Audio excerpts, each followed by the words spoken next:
Hi, I'm Dr. Heath. I'm a psychoanalyst. I'm here being interviewed by Miss Hathaway. Miss Hathaway, Freud's understanding was that human psychology is based on love. That's what makes the world go round. But then how can things like war and aggression exist? Didn't Freud develop theories about that? Yeah, but it was later in his career. A lot of those writings are really arcane and hard to understand. It's a part of us we need to understand. What did he say?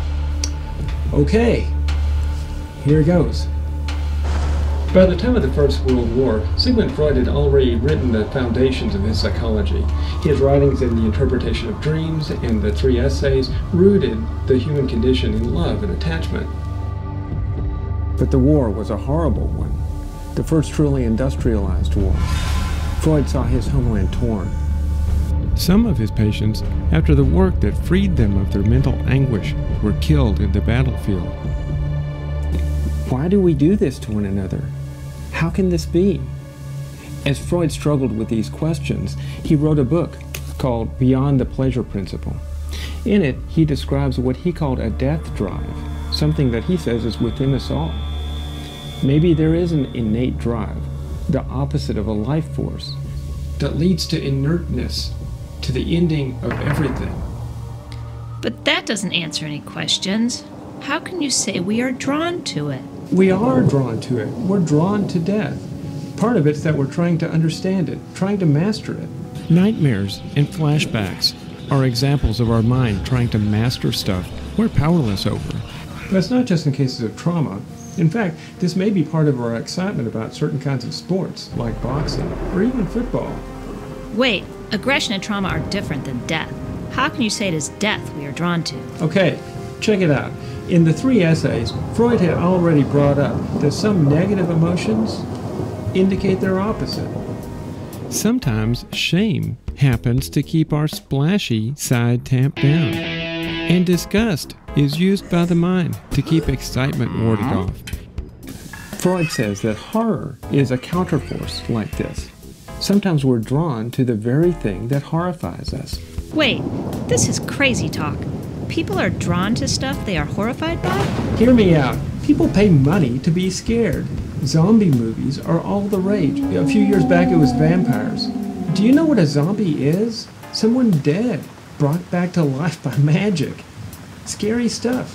But there are also attractions, like haunted houses, where we're physically in the presence of death. Not just thrills, like on a roller coaster, but downright scared. Let's go out and see how this plays out. Julia is an actress who works at haunted houses. She agreed to talk with us about her experience and why she thinks people like to be scared. It seems kind of paradoxic that we'd go and even pay money to be scared. I think it's that adrenaline, and at our core, it's when you're a little kid and you want to play tag. There's something in that adrenaline rush of something chasing after you, and I think haunted houses and wanting to be scared and scary movies are just that next step. It's something that, you're well aware logically that you're going into a haunted house, and unless you go to ones where you have to sign a waiver, no one's going to touch you, no one is going to do anything horrible to you. There's an aspect of our play that may include something a million years old where we have to run from the predator, or something like that. I think so. Something that we've completely evolved from. We're no longer being chased by anything heinous or horrendous, but as we evolved, that was something that was deeply ingrained. And the ability of your brain to jump to those just crazy conclusions that you have no proof on. There's something about that that's appealing. You're part of the fun. The person that's working at the haunted house probably isn't scared most of the time? Nope.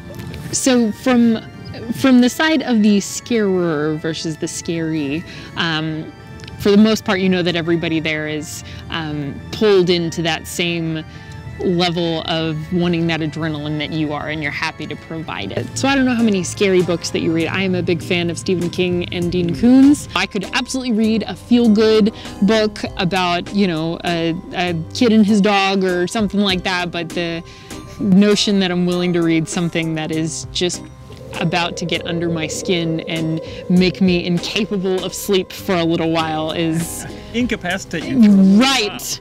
And, you know, it seems silly, but everybody does it. Those are best sellers. So it is ingrained in us. This is not just a curiosity. People are drawn to all sorts of physical reminders of death. There are even ceremonies around the mystery of death, like Ash Wednesday in Christianity and the Day of the Dead in Mexico. Here's the thing. Play and ceremony are helpful things. If we can recognize this kind of force within us and talk things out instead of just acting them out, maybe we can have a culture that's kinder and less violent.